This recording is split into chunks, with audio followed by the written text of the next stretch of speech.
Habang wala akong ginagawang masama, habang wala akong taong inaapakan, itutuloy ko lang kung anong nasimulan ko. Laban lang ng laban.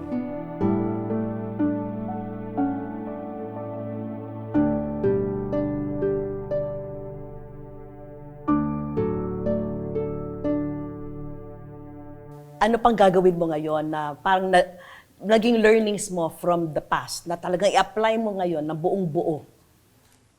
Yun, unang-una, magpo-focus ako sa business, tapos pipiliin yung mga taong mga nandiyan lang kasi may personal pala na interest sa'yo. So, yun ang mga natutunan ko. So, magpo-focus lang ako sa business ko at ipagpapatuloy ko, babangon ulit ako.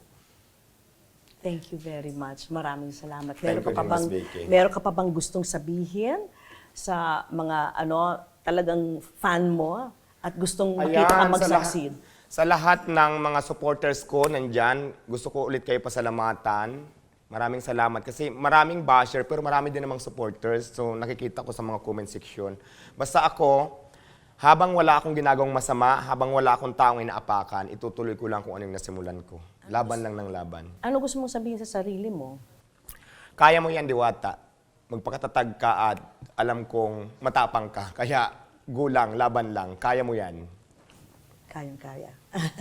Thank you very much. Thank you, Miss Vicky. Thank you. Diwata, meron tayong mga sorpresang hinanda para sa'yo. Sana magustuhan mo. Salamat po, Miss Vicky.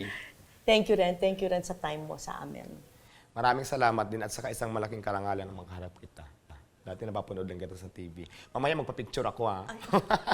Para may souvenir ako. Baka sabihan mo ako ng lilipas din. Hindi na. Mag-friend na tayo. Oo, hindi. Actually, na-admire kita. Thank you so much. Nakaka-admire yung mga taong nagtagumpay, pero mas nakaka-admire yung mga taong nagtagumpay, tapos may pinagdaanan, and then mas naging wise na Alam mo, pinawisan ako, Miss Vicky. Nahirapan ako sagutin ang mga tanong mo. Sa feeling ko, hindi ko makukuha yung corona. Ang galing naman ng pagkakasagot mo kasi all from the heart.